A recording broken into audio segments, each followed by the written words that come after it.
This pose can strengthen your arms, wrists, and spine, and also tones your abdomen.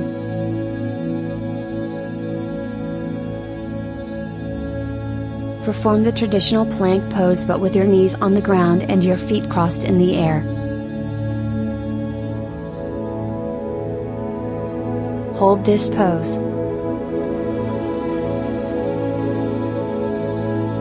Breathe naturally.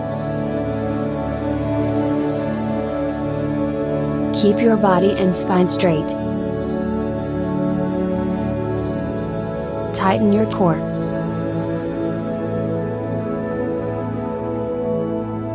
Don't sink or raise your hips. Put your elbows directly under your shoulders.